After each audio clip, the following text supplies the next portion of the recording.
excited to have Kim Evey here. Already told everybody all about you. Oh, you Hi. did? Hi. Hi. What'd you tell them? Some good stuff about you Okay. and like what you Okay. do All and right. like how famous you are. I'm so famous. I'm probably the most famous person you've had on your podcast. Not to brag, but You are such a good writer. And I will tell you, and I should have just said this in the regular phone call portion of this or but many people in my writing class, for those of you who don't know, I teach like memoir writing, but Kim ha is writing a book and it's so good. And many people are like, is Kim done with her book? I was just talking to somebody about that. I'm not working on it right now, but I'm gonna go. Oh, I'm gonna go back to it. I'm they gonna. want to be your beta reader. Oh, okay. I need beta readers, that's for sure. Okay. Anyway, sorry. So you and I met in sobriety in Yes. recovery, and I'll tell people right off the bat that you were one of my first friends, and I spotted you because somebody told me that you had been sober for only like a couple of months, and that seemed like so long to me. But I will never forget coming up to you and just being like, "Hi, my name's Stephanie," and like I have whatever handful of days I I must have think you had. had like 2 days, maybe one. You were so new. It was, it was at the big Saturday gathering and Yeah. yeah, and it was Of the downstairs Juggalos. of the Juggalos. Yes, and yeah, and you were raw. Oh my God. I probably had a couple, maybe like a week Okay. or two, Maybe it possibly was like two. maybe it was your first meeting or your second meeting or something. No, You were because so no, deep. I'd gone to a few meetings Okay. already. So I already had a maybe sponsor. it's like your the first Maybe minute. you'd never been to any meeting before. Maybe you were still drunk Yeah. and you talked. Yeah.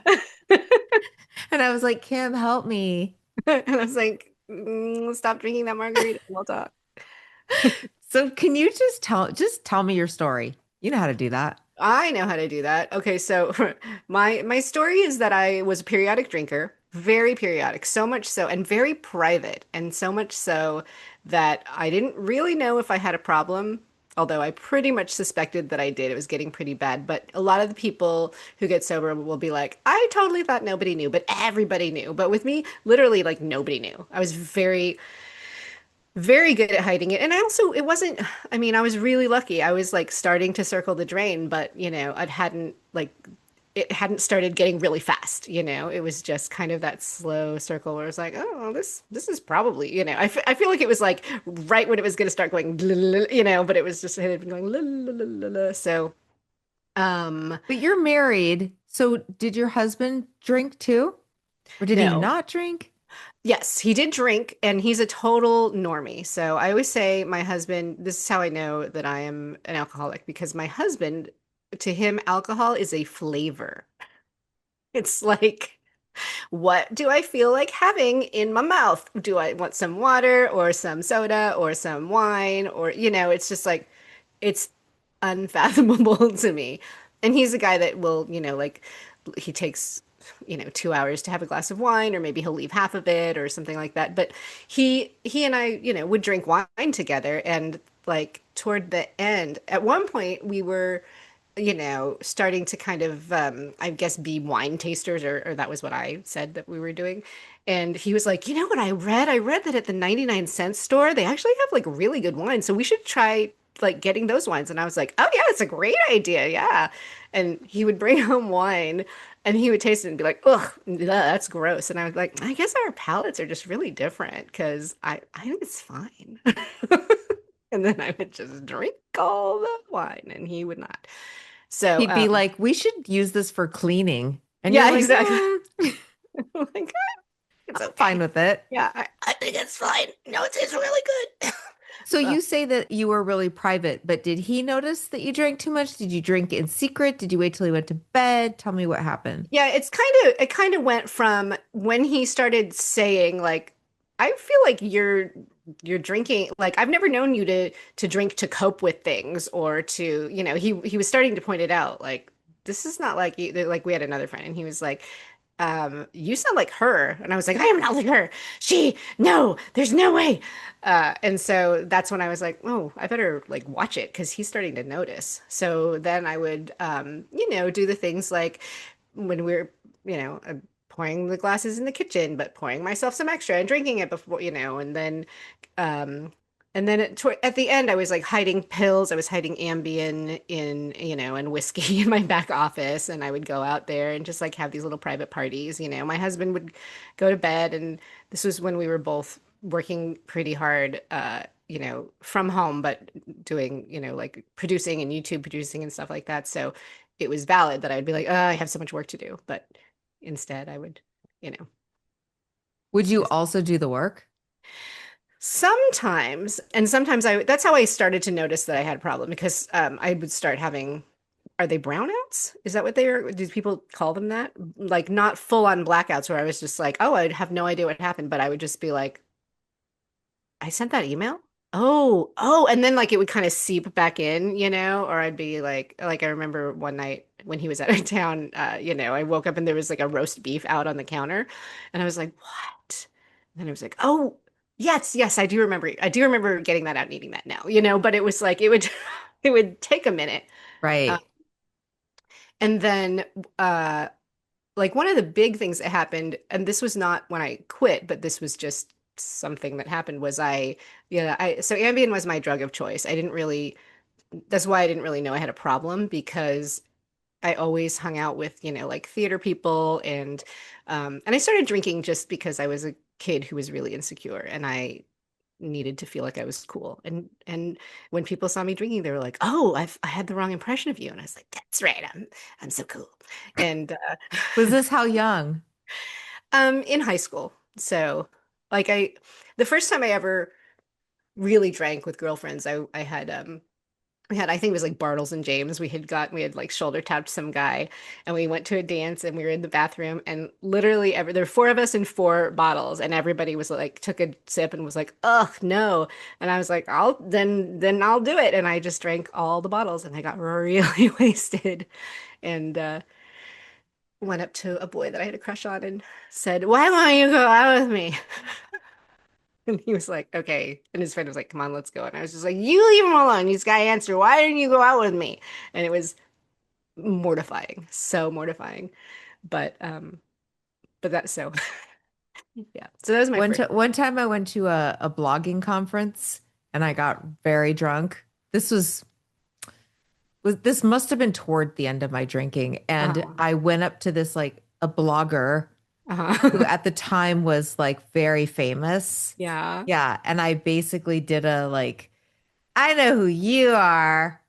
You're Her name's Deuce. Do you remember Deuce? She passed No. away. She was a very famous early blogger. Anyway, I was like, I know who you are, and I'm Stefanie, and I wrote a book. And I don't, it was, I woke up the next day and was just like, oh, I did, please let that have been just like a dream. No, I Isn't did that. that the worst? Oh, that's where I was going with this whole story is that I started um I started taking Ambien because my mom gave me one. She was like, "This new drug's come out. It's amazing. You can go to sleep and you wake up and you don't have any hangover and it's just," and I was like, "Great." And I was acting at the time. So I was like, "Why don't you give me a couple and I'll take one night just to make sure that it doesn't like have any effects the next morning and then I'll have it in case because occasionally I would book a job and they'd be like, your call time's 5 and I'd be like, ugh." So I take an Ambien. My parents are visiting us and my mom goes, "You have to go to bed." And I was like, "I will," but I'm like working on my computer and I take the Ambien. About half an hour later, I look and all of the letters on my keyboard are going, they're just like squiggling around. And I was like, "Oh, what is happening?" And then when I stood up, I just had like, it was like the most delicious feeling I ever felt in my entire life. I was like, "Oh, wow, this is great." So I was really into Ambien, and when I would go to my parents' house, I would steal it. And then one night, I was visiting them without Greg. This is before, well, everything obviously was before I had Charlie because I've been sober since before I had him. But this was I was visiting without Greg, and we were playing cards, and I had like an Ambien and two glasses of wine, and I just started passing out at the table. Like I could feel, I was just like, "Oh no!" And so I was like, I gotta go. Okay, good night. I gotta go. And then go back in the guest bedroom. And then I was like, I have to pee, but I am peeing. Oh, yep, I'm peeing right now. I'm standing in my suitcase and I'm peeing. And now, hmm, and wet underwear. I don't really know. I'm so out of it. So I take off my underwear. I walk into the front room, no pants, just a shirt, holding my wet underwear. And luckily, my dad had gone to bed, and my mom's like, "What are you doing?" And I was like, "Oh, I need a baggie." And she's like follows me into the room, and I put the underwear in a bag, and I basically like pass out. I was like, "Mom, I'm fine," because she was like, "What's going on?" I was like, I'm fine. Just, and I passed out. And then I woke up the next morning and I thought it was a dream. Like, but it was so awful because one thing at a time came back and I was just like, oh, that was so, wait a minute. Oh no. And then I realized that it had really happened. And it's like, oh. But So that wasn't, did you tell, like, did your mom say anything? yes. And this is part of why, like, I could just keep doing things because I said, she came in and she said, you tingled in your suitcase. And I said, I know, Mom. I took an Ambien. And she was, oh, okay, that explains it. Because for whatever reason, some people just don't, have any reaction to Ambien, but my mom and I react the same, which is weird because I'm adopted, so it's not genetic. But one time, she took an Ambien when this was when I relapsed, actually. I was there helping my dad take care of, he had just had surgery. And my dad wakes me up at 2 o'clock in the morning and he's like, you come in the house. Because they have like a side house. And I go in and my mom's just like sitting there. And my dad said, your mother took some Ambien. I don't know where she found it. And my mom looks at me and she goes, you look like sand. You look like you're made of sand. You Oh look, I was no. like, oh, no. She goes, you look terrible. I was like, okay. Um, so we discovered that she had had some time release Ambien in her dresser drawers. So this was during my relapse, right? So I had gone there to help take care of my dad. I started stealing pills from him because he wasn't taking his pain pills, and then I found a bunch of Ambien because I was helping clean up because he's kind of a hoarder, and I found all this Ambien, and so I was taking it. So it's like this was after 4.5 years of sobriety. Um, I'm all over the place with my story. I'm sorry. I don't care. I'm loving it. So I had quit my job. I stopped, I mean, I wasn't going to as many meetings as I should I was just basically a newcomer brain again. Like, what am I doing with my life? So I go, I steal pills, I get this Ambien, and then my mom does this, and I'm supposed to go home the next day, but I go into her bedroom where my dad says, maybe it's in here. I go and I find like a dual pack. She's taken one. And I am like, okay, I found it. And I go in the bathroom and I flush the toilet and I eat the Ambien. It's like 2 o'clock in the morning. And I have to drive home the next day. And I was still probably like, it was not, I shouldn't have been driving, but I did. Um, yeah. So, When I take Ambien, not currently, I haven't, I mean, when I took Ambien like many years ago, probably 25 years ago, when I mm, tried Ambien and I went to sleep. So yeah, I guess people react to it differently. so different. Yeah. No different than like taking Benadryl for Yeah. me. Like Yeah. No, for me, got tired, fell asleep, woke up. I don't know No why. special feeling. Yep, it was like a Feels mild almost hallucination. unfair. I know it does feel unfair, but I mean, it is funny though because every people are like, benzo people or um, what's the other? I don't know, but you know what I mean. So Ativan, well, yeah, Valium. yeah, I start listing off like a I know hundred. exactly. But I also did love Xanax. I was a big Xanax person. I But I remember. don't feel like I ever got high off of Xanax. I just felt like my thing, I think this is different than Ambien, is that when I took Xanax, I was like, oh my God, I feel so normal. Right. Like, why doesn't everybody just take Xanax? Like, I couldn't believe that other people didn't felt like this all the time. Because do you Yes. know what I'm saying? I didn't like some people would be like, oh, if I took a Xanax, I would just fall asleep. But I Right. would took a Xanax and I was like, I, I could I could totally go to work. Hold on for one moment, please. Oh my God. John, can you What's help happening? me? I can't hear. Was it a dog? What? Yeah. Yeah. Hold on. One sec. One sec. I'm just paused. I paused our recording. What's going on? My dog was like, is losing it, and my husband's taking her out right now. Oh, okay. It's I a weird time in our house Oh, I'm to be sorry. recording. No, no, no, Right. it's totally fine. It's just that our dog is a senior and she's sundowns. So she Mm, just starts barking a lot I around see. this time. And it goes on until about 9:30 I and then see. she goes to Well, sleep. the good news is like the Zoom filter is really good because I can barely hear it. Oh, that is good. But okay, now but where she's out of the room now. Okay. So I was just saying that I would take a Xanax and feel completely fine and to me that was so magical. I wasn't high. I didn't feel good. I just felt like relaxed. Like, oh, I could drive. I could do a job, And I was like, well, why wouldn't people take this every single day for the rest of Right. their lives if it means you just get to live life with no anxiety? The Right. problem is that I am an addict. So then I would have to take it every single day, or I Right. wouldn't have that effect. But did you, because that's how I feel about being on antidepressants, because so many people are like, you're not really sober and you're not supposed to take anything that affects you above the head. But when you like truly have depression and like that serotonin imbalance, it's exactly that, like I used to just be like, I would wake up and be like, oh my God, everything is awful and I don't know what's going on. And I would cry, and now I wake up and I'm like a normal person because my serotonin is like normal. This is a great topic that you just brought up. And I will say that the difference is for sure um, with Xanax, if one makes me feel really normal and fine, Hmm. then it gets into your head of like, well, two would make me feel like extra relaxed. And nobody does that with antidepressants. You don't go like, if this dose makes me feel not depressed, maybe I'll just take three. Then I'll Yeah. feel really not depressed.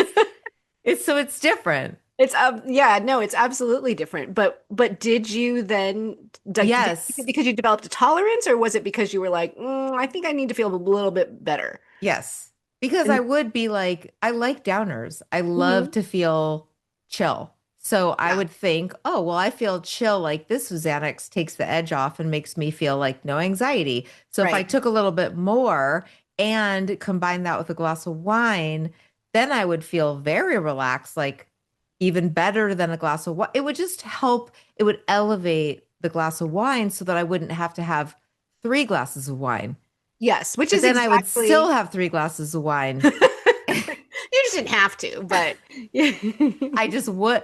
I mean, it's just the difference is like an addict brain. I mean, yeah. okay, I'll put it to you this way.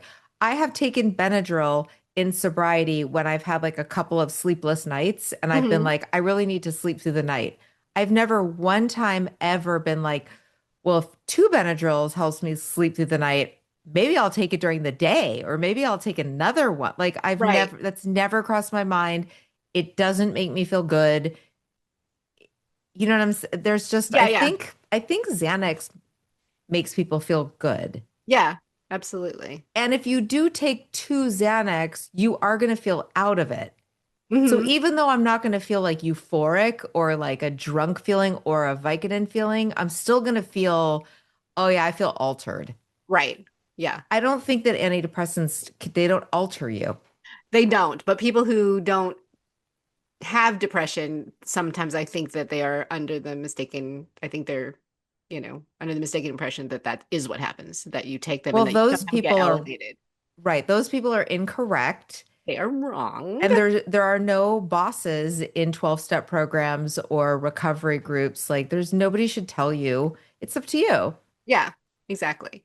Nowhere in the I listen, I'm a big proponent. I was on a healthy dose of Zoloft when I got sober. And the only reason I weaned off of Zoloft was not because it had anything to do with sobriety. It was just because like I'd been on it for a really long time. And I Hmm. just thought like I've never been sober. Hmm. So maybe I don't have depression because I didn't have depression when I was younger. I didn't feel like I had clinical depression. I felt like I had postpartum depression and Uh-huh. postpartum anxiety. So then I'd been on it for a while. You know what I'm saying? So, and Yeah. I got off So of it really slowly. and I was fine. Oh, wow. But if See, I that's felt depressed again, I would take it. yeah, yeah. It's funny because when I first came to 12 step, I had, I had a sponsor who was like far away because they're like, find somebody who you want what they have. And I really liked this woman, but she lived like on the other side of town. And so it didn't work out. And so then when I got the sponsor I have now, she was like, can you try to, go off the antidepressants and just see for exactly what you said, for the exact reason that you said, like maybe you're just not used to it. And so I was like, yeah, absolutely. And I did it, and it just all the depression came back for realsies. And I was trying really hard to just kind of white knuckle it. But, my husband at one point, he was just like, I understand why you're doing this, but you have to understand that this is not you, because I was just back in that thing where I would just, my emotions were crazy and I was just crying all the time, and he was just like, you don't just sit around and cry. It's not, it's like, okay. And so and of course she was fine with that. She just wanted to see if it was like a dependency because Yeah. there's so much that we think we need. When I first got sober, I started smoking again because I was like, even though I hadn't, even though I was a periodic drinker, well, first of all, my drinking was getting, more and more and more. So I was probably drinking close to, every day, but just not a lot, because my husband was there. But I was drinking a lot more. Like I was having periods where I would be like, gosh, I guess I better stop drinking for a while because and I would blame it on, I'm sorry, all my things are going off. I would blame it on, like weight gain. Be like, well, I just feel like I'm gaining too much weight, so I have to stop drinking so much wine. But I was just drinking too much wine. Um, oh, I forgot why I was saying this. Why am I saying this, Steph? What am I talking about? Well, you were talking about as your drinking was getting worse, that I think you were going to be talking about feeling unhappy. I don't remember. I got texts and then I just so I'll Well, remember. you know what? I think it will come back to you It will. if you tell me this. So, you said earlier that your husband said you're drinking to cope. So, were you in a period when your drinking escalated where your life was feeling difficult? Um, Or do you feel like you'd always drank a bit too much? I feel like it was definitely ramping up. So I always drank, I always used drugs, but alcohol was not my drug of choice for a long time. When I was in college, I did a lot of college drinking and stuff like that. But then after that, I was really a pothead for years. Like that's what I wanted to do. So while I had friends they would be drunk and getting drunker, and I would just, be high and watching them. So that was kind of what I was doing for a long time. And then I think what happened is so my husband is a normie, and I think I really wanted to just be normal. And so we got married, and I just thought, okay, now I'll just be fine. Like married, this will cure everything. And then all of the behavior started going underground. It just, like we do, it just kind of started coming out sideways, right? So then I started drinking more, and I'd never really been a drinker like to that extent. But Did you feel like you couldn't smoke pot around him?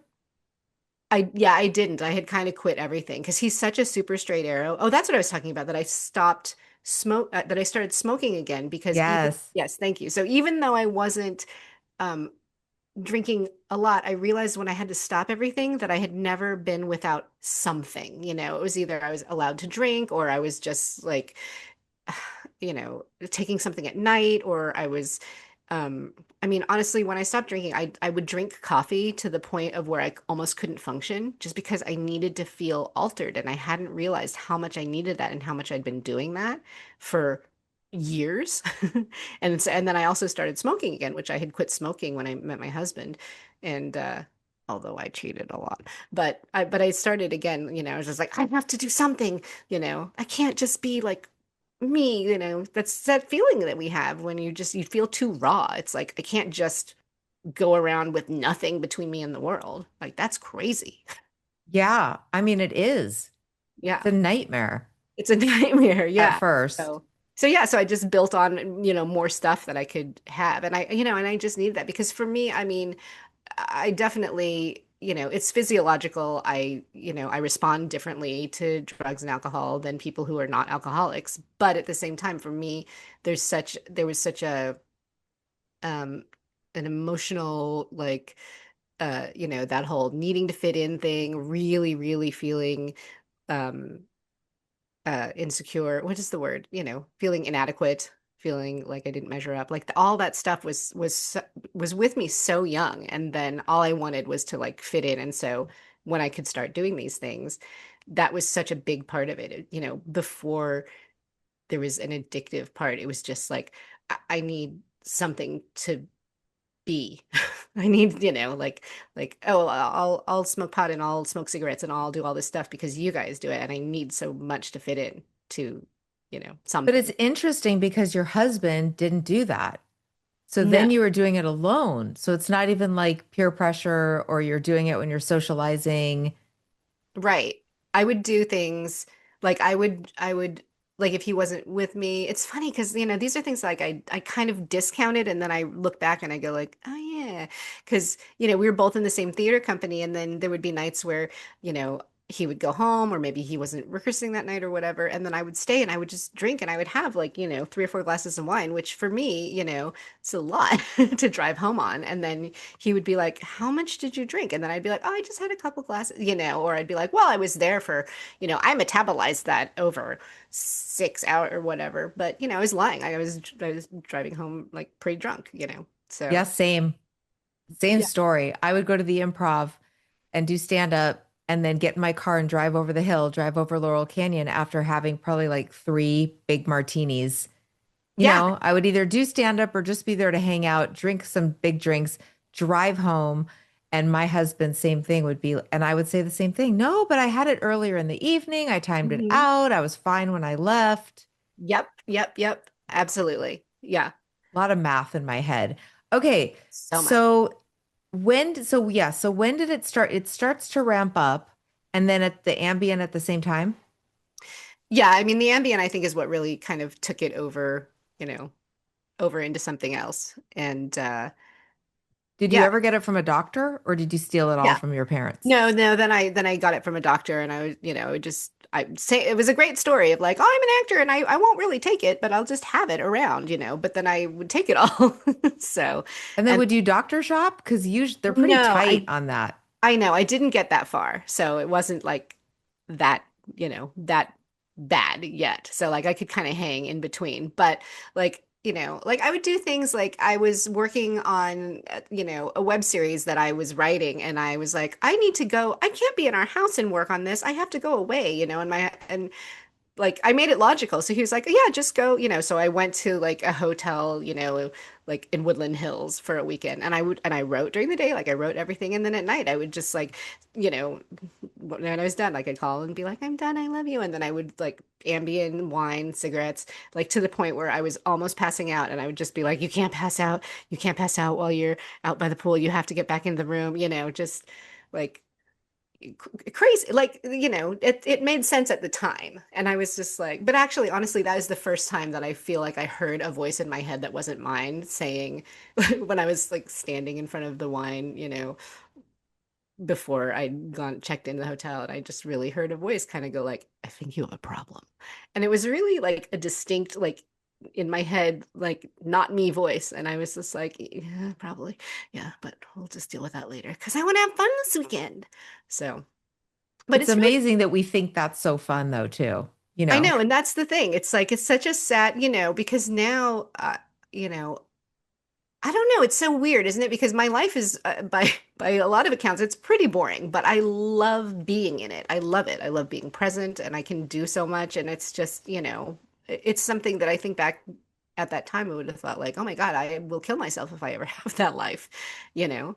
But I think it's just because I didn't know who I was at all, at all. And I think that's the scariest thing for me about, uh, I mean, from the time that I started drinking and using until the end, and I was 39 when I stopped drinking, like that's a long time to not know who you are. It's a long time to, be looking around and feeling like you're, just faking it in literally every situation, you know? It's, well, I was 42 and already had three kids and felt like I think for me, the big thing is that I now want the life I had. whereas before I just did not, I was like, I am not about this life. Like, it's not like I didn't want my kids, but I was like, I, I am trying to pose as somebody else, as this like suburban mom with three kids who has to have a mini. That is not me. It's Right. not how I ever pictured my life turning out. I feel very unfulfilled about it. Mm-hmm. But it Yeah. really had very little to do with the actual having kids. I think it had to do with the fight of like, I'm just a kid. I'm a kid and I shouldn't have to adult. And once I started just accepting, once I got into the acceptance of like, but this is your life. Like, Mm-hmm. this is, they're not going anywhere. And you can either try to embrace it and try to figure out how to love it. And then I did. Yeah. And now I feel the same as you. Like I can't even imagine. I can't even imagine if I didn't like trying to escape and trying to avoid like how much fun I have. It's fun to be in my life.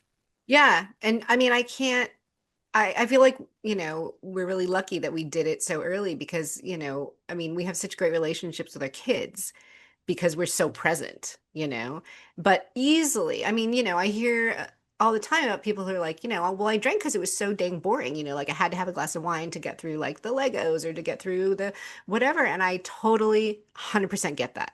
Like, I get it, if I had, Yeah.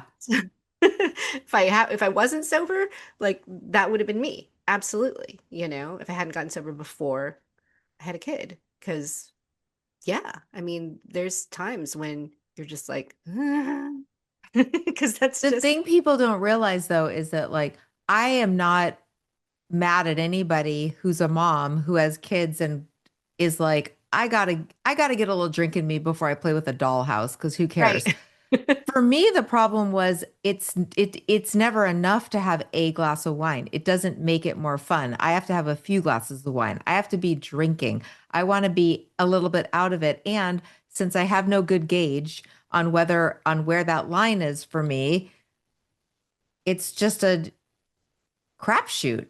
Like, Yes. am I going to be a little bit more patient and fun and play on the floor with my kids, or am I going to pass out? Right. Right. And just be, I'm same. I didn't mean to like shame moms who like I want didn't to think you relax, did. I'm saying, but but that's why we had to stop doing it is yeah. because like we're Yeah. addicts. Yeah. Because for me, it wouldn't be about like, I just need to kind of unwind and be here. It's more like, I just don't want to be here. I just need to Yes. I just need to like I'll be here with my body and my voice and all this stuff. Like that'll be happening, but my brain will be so checked out and not engaged. And that's where Everything was like, isn't this good enough? Like, yeah, I'm here. I showed up for the Legos. Like, okay, come on. yeah, yeah. So, but now we don't have to worry about that. So, okay, so take me back though. So you're having Ambien. It's getting a little out of control because you told me the when you tinkled in the suitcase, it was bad, but you said that wasn't your bottom. No, it was gosh, I don't even remember when that was, but it was still months before. So my bottom was, and it's so funny that you had this in your in truncation, when you were talking about John, that you had the what was it? The blow, what did he call it? A cock The, nap. the cock nap. Yeah, Yeah. Yeah. I So was I didn't take a cock nap, but I apparently like I did some cock dozing. I would just kind of nod off a little bit. It was just uh-huh. like a nodding because it was our fourth wedding anniversary. This is what brought me into 12 step. So Wow, this is great. Uh-huh. yeah, so our fourth wedding anniversary. He's gonna kill me for like putting this out in the world. It's not his fault. It makes you look bad, not him. I know What did that's he do? He was just he did, laying there probably exactly. He didn't do or I didn't standing do there. I don't anything. know what he was I doing. I don't remember either. That's the problem. It was my first true blackout where I was like horrified the next day. But so it was our anniversary and uh we celebrated with a bottle of wine and he had like, half a glass and I had the whole rest of the glass. So I was feeling pretty good on the way home. And then I make up some excuse about what I need in the office because I need to go take an Ambien. And then I get back there and I'm like, I've been taking them for a while and one hasn't really been doing anything. So I probably should take two. So I took two and then like probably 10 minutes later, I blacked out. Like all I remember was him coming in to Like I went back in the house, I remember sitting down, and then I remember, Greg had like an anniversary card that my parents had sent me, and we started to read it together, and like that's the last I remember. And then the next morning I woke up and something was like I think it was like dressed or something, like there was something weird, and I was like, what happened last night? And then he was like so happy. And he was like, thank you for last night. And I was like, what are you talking about? And I think, no, what I said was, are you kidding? And he was like, are you kidding? Like, and it was like that. So like, that's the moment, right? That's the moment where they say like, it wasn't like, I didn't make the decision to tell the truth. Like, something that was my moment of like, okay, something else is happening, because I would have just said like, yeah, I'm totally kidding. Like, and just continued. But for whatever reason in that moment, I was like, this is like, this is the my 56-year-old brain loses words, but anyway, like this is the turning point, right? So So did you feel, because I totally get this, but he's not mad. Was it shame? Was it like, wow, I cannot believe I just don't remember the evening? yeah, That's it scaring was me. it was a combination of the fact that I remembered absolutely nothing, the fact that, but I think it was really more about the fact that it was our anniversary, and it was supposed to be, the celebration and love, and instead it was really clear cut. Like I didn't want to be with my husband. I wanted to be checked out. And I checked out so much, overshot the mark, as we say, right? That I just had that all of the connection was severed. And it was just, and I had been feeling, like I said, because it had been escalating, I had been feeling more and more like that's where I want to be. I don't want to be with him. I just want to be sitting next to him, but in my own, ouch, checked out head. And so I just knew that was not going to go well, because the thing about my husband is like he's the best guy, but he also like he does not tolerate a lot of bullshit. So he he would have for a little bit, but he wouldn't have for a long time. You know what I mean? So I was just like, I'm going to lose all this, and it's not going to be good. So that was the moment where I was just like, I think I need to reconcile this, So because did you tell him right then and there? yeah, yeah, I And what did. did he say? He was really shocked. And I also told him, because there was so much. Do you know the Landmark Forum? Of Yeah. course, yeah. So we had done that, I think, the previous summer. And I think like the tinkling thing happened, and then we did the Landmark Forum, and I was so depressed. And I was just like, anything, I will try anything. So we do the Landmark Forum, and like in one of their little things, you have to like tell the truth about everything. So I told him, like, I been stealing Ambien from my parents. I've stole drugs from you. I'm like continuing to steal drugs from you. So like if you have drugs in the house, you have to hide them. And he was like, "Oh. Oh, okay. Oh, well, thank you for telling me. Thank you for being so honest." And then slowly, like over, the next few months, I realized that, and I told my parents too, but I realized all of them are normies, so they don't really notice and they don't really understand. So, my parent, I was like, you have to count your Ambien. If I'm there, you have to. And then I realized like they're not. It doesn't matter. So I just slowly started doing it again, right? And then like my husband would hide stuff, and I was like, the house is finite. There's not a black hole he can put stuff in, so I'm Like gonna put it. Easter And every day for you. You're like, okay, it's a it's like, game. where? Give me a basket. Yeah. So, so that's So you said to him, well, no, I'm up to my old tricks. yeah. And I It's said so it wild that you probably felt so nervous after doing this landmark forum thing and like, I'm going to admit this. And then you're like, wait, nobody's even that mad? exactly. And I was like, and that's my problem. That's why I'm so sneaky. And that's what happened when I relapsed too, because it's just that thing of like, you know, nobody around me really notices, because I can be super sneaky. So it's really not about how is it impacting my life and the people I love. It's about, how I am and how I'm just not functioning in the world. How I'm just, you know, being like a what Robot? is the yeah, but what's the Valley of the Doll? What are the ladies when they're all Stepford wife? Stepford wife. Yeah. Yeah. Being a Well, Stepford. tell me what happened though. Okay, so you're like, I'm done. I gotta fix this problem. I gotta reconcile that, as you say. What's your next step? What'd you do? I called somebody who I knew was in a 12-step program, and it was not for Ambien or alcohol, but it was the only person that I knew.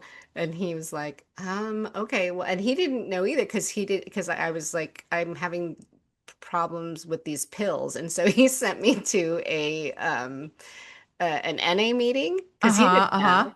So I go to this NA meeting like in the middle of the day at this kind of hardcore Oh play, my kind of God, raw I'm just place. picturing you. It was hilarious. It was honestly, it was like a sketch. And that's the thing, at the time I even knew. I was like, this is weird. Like this feels like I'm because it was me and like everybody else uh yeah, there were no other females. It was just me and a bunch of men, like a handful of men, maybe like 7 or 8 guys.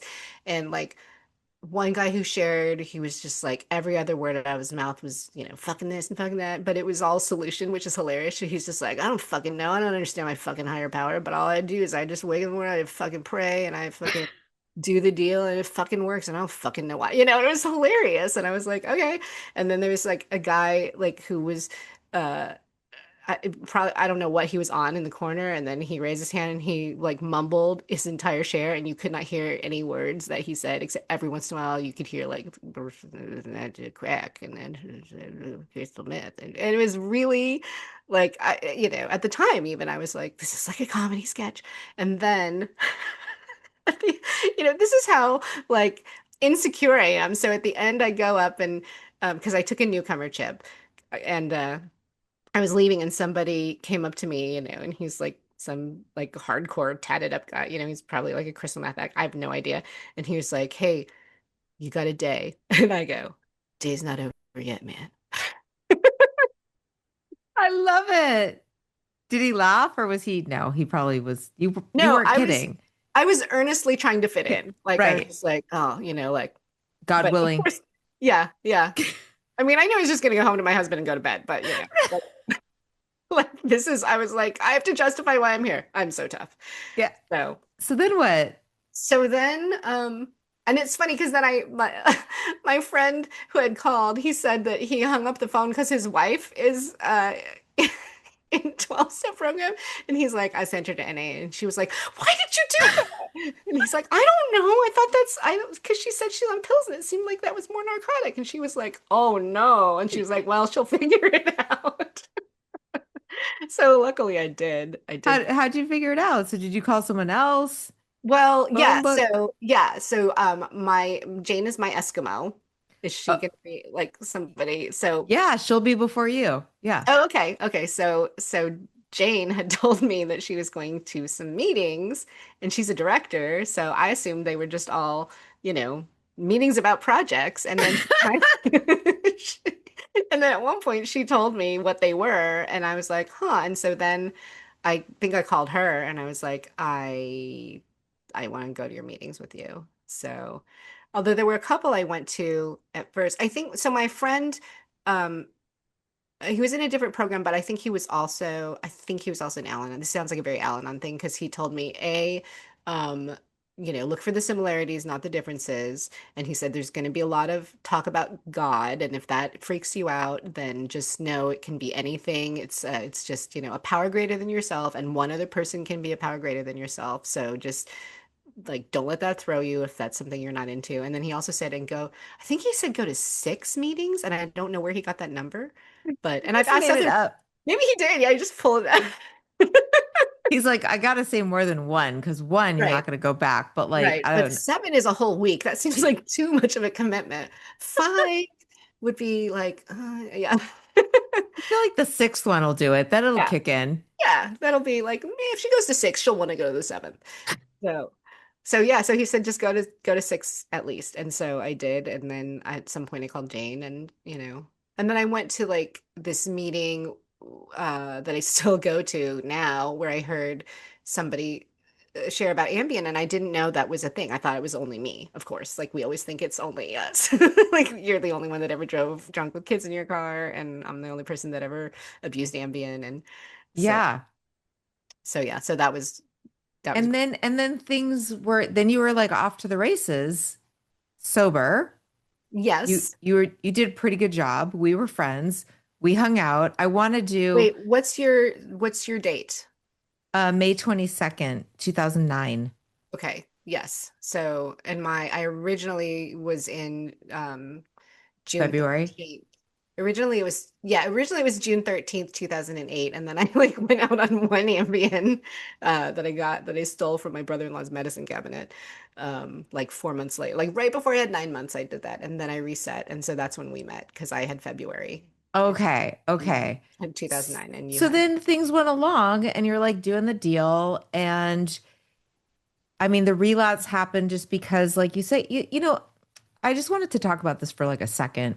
Yeah. Uh, Heard this in a meeting recently about the shame of relapsing, And the only reason that we even have a relapse is because we're sober. So I feel like that's kind of a win in and of itself. Instead of the shame of like, oh, and then I did this thing again, it's like, yeah, this thing that you were doing every single day for years and years and years until you had the courage and you figured out a way to stop doing it. So that's kind of a miracle. I think that if you then have a relapse and then you come back, it shouldn't be seen as like such a negative thing. It's like that then you go back to where the help is again. Right. We Right. should celebrate that instead of you know what I mean? And it's not that we don't. It's not that we don't.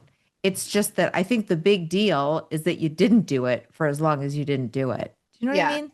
Oh yeah, absolutely. And I mean that is the great thing too, though. You're right, because we don't shoot our wounded. So I mean, I think, I think it's a shame that we perpetuate for ourselves because when I came Yes. in, like nobody was anything but kind to me. And there were people that honestly I didn't really think liked me that would come up and give me hugs and say they were so glad that I was back. And I was just like, oh, like because the world revolves around us, right? So around me. So I think everybody's gonna hate me and I think you know, but I learned so I'm actually, I'm glad I relapsed because I wouldn't have had the program that I have now. Because I think what was happening was, well, there were two things. One, I was uh I was still sort of in that mind frame of like, well, I'll just, I check off these things and I'm doing them all right. And as long as I'm doing them all right, I'll just stay sober, right? But which you can do, but there's more to it. So I didn't really have any sort of higher power. I was sort of like I'm just showing up. I'm just doing this. I'm just doing that. And check, check, check, check, check. Um, but the main thing for me was just the ego, the breaking down of the ego. Like, because I was so insecure for so long, and then I came out here, and for the first time I had this job that was like fulfilling this need that I had ever since I was a kid for like attention and, oh look, I'm part of something big, and and it wasn't something that I created, but I was helping. So I was like adjunct to this big deal thing, right? And so I was so miserable doing it, but I couldn't stop it because I was still getting my hit, of like we'd go to Comic-Con and it would be like a huge deal and I'd be, the intoxicating, right? I would get to feel intoxicated by all this like adjunct fame and all these people going like, "Oh, you're part of this thing." And that was really like I have a hard time with it still. Like that's part of why I can't do stand up anymore. It's part of why I'm just focusing on like figuring out my schedule to just, get my kid fed and exercise and things like that. Because if I have like this inkling of like maybe somebody's gonna notice me, it like that's an addiction too for me. I can't just be like, oh yeah, I'm just gonna do the work and then if something happens, great. It's like maybe if you do the work, then you'll get really famous and then everybody will know. I mean, it's just like it just grows so fast for Yeah, me. I mean, I it's get that. gross. It's gross. I don't like it and it scares me. So it just because it feels like part of my disease, definitely. So that's a big deal of why I relapsed, I think, is because I really hadn't worked all that out of my system, if that makes sense. And so when I went out and then I knew that I was out, it wasn't like I don't know. I wasn't in a healthy, I mean, I guess you're never in a healthy place when you go out, but it's like, I feel like I had never even corrected that part of what was broken in me. It's like I was just doing all the things, checking all the boxes and just still dragging that baggage behind me instead of like, the point of working the steps is that you get rid, you take the inventory and you get rid of that stuff, right? Right. Don't think I had really been willing to look at it and really understand it for what it was until I didn't have it anymore. And then because I really was at this place of like, oh my God, I don't have this anymore. So now again, I don't know who I am. I don't have an identity because people would be like, so you're not doing that anymore, but I bet you have like a big project, right? And I bet you're gonna do this big thing. And I was like, I feel like nothing and nobody because I don't have a big thing and I don't know what I'm doing. And I felt like I was, you know, faking it through that whole thing. So Were you, I hate to open up a whole other topic, but I'm just curious. Were you in the process of like trying to have a baby at that point too? Or yes. was so Yeah. maybe that played into it as well? Yeah, yeah, 100%. I mean, there was so much happening. So yes, you're right. I guess it was around 2006. Like I called you because you had, I asked for your doctor recommendation. I think it was around 2006. Or no, wait, no, we didn't know each other then. So No, I didn't get sober till '09. I must have, I think I changed doctors at some point because I had been doing it before I met you, and then I met you and I changed doctors. So yeah, I mean, that's such a hard thing to deal with as well, as you know. And I don't know how many times because I did not have any, no. You might have me confused because I just got pregnant. I think you I'm were, one of I those think you, people that irritates people. I think that's right. I forgot that. I read that. I knew that because of your book, but I think you gave me the name of somebody that was like everybody was using. Yeah. My sister-in-law had Okay, like a yeah. rock star fertility guy. That's Yeah. who it was. Yeah, Yeah. that's what it was. So I did switch over, but um yeah, but I had been doing it for a few years before that as well, trying and failing. So, yeah. And then you finally what so did you adopt Charlie after your relapse or before? Um F. Obviously after, okay. Yeah. So my new sobriety date is 2013, October 15th, 2013, and we adopted him in 2016. And Oh, okay. yeah, and it was one of those things like I knew I knew that I wasn't technically supposed to like do anything big in the first year, year back, but I started the adoption process anyway because I just was like we got to do this. So, but it was a really long process. Like I basically we looked around at places in 2013 and then I think in 2014 I was like, no, I actually really want to do it. And then we took a whole year. um I don't know, the timeline's weird, but anyway, it took a long time for us to kind of get it all together. And then we went live in 2015, and then we matched in October of 2015. So, And he's 9, right? ah, how did that happen? It's amazing. Look at your life now. I know. And I have to say, it's funny because sometimes I'm like, well, I have a problem with higher power stuff. But when I really think about it, like, I did have a very powerful experience when I was waiting for Charlie, because, my brain was just spinning and saying, you're not going to get this, or it's going to be wrong, or your kid's going to hate you, or, all this stuff. And so, like, I, you know, did what we're supposed to do, and I got on my knees and I prayed about it. And I just got this message of, like, how do you know it's not going to be exactly what you want it to be? Which is a weird, I mean, it wasn't like blasted into my head like that, but that's just kind of like the message that I got, like who are you to say that it's going to be wrong in all these ways? Like, couldn't it just be exactly the way that you think it's going to be? So, but it was just, it sounds dumb when I try to talk about it because it was a very spiritual experience, but like I just got it at that point. I was like, right, it's not up to me, and something else is doing it, and that something just told me it's going to be okay. And then it did turn out exactly the way I wanted it to be. So that's so weird. Which I also, I also say, like, well, I don't believe in Santa Claus God. I don't believe, like, he gives me a parking space in front of, I mean, Gelson's or sometimes he does, but okay, does yeah. he? Okay. All right. Maybe he does. But so I don't think it's like that, but I just feel like whatever machinations are working that we plug into, like I got a good message that You, day. I feel like what my higher power does is helps me do things despite the fear. So I think for me fear gets in my way a lot. And I was just resonating with your story and I was thinking about when we decided as a family that we were going to get a dog. And then I was compulsively looking on Facebook and looking at dog adoption sites and like the perfect dog. It had to be the perfect dog, you know? And then I saw this picture of this dog. And John kept saying, just wait, the perfect dog, it's going to come. It'll Right. come, like, don't rush it, you know? And then it came. And I saw this picture and it's my dog that I have. And I showed it to John and he was like, yeah, that's the one. And then I got really excited about it.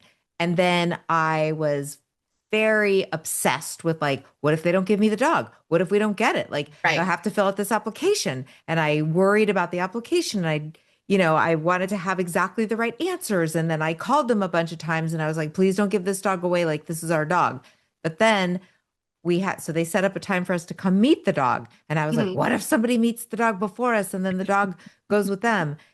Then we meet the dog and it was not exactly what I thought it was going to be. First of all, the dog didn't look like the dog in the picture as much as I thought she would. Like she Uh-huh. was just much scruffier. Uh-huh. And I feel like the dog in the picture looked, I don't know, kind of like thinner, sort of like a Match.com kind of thing.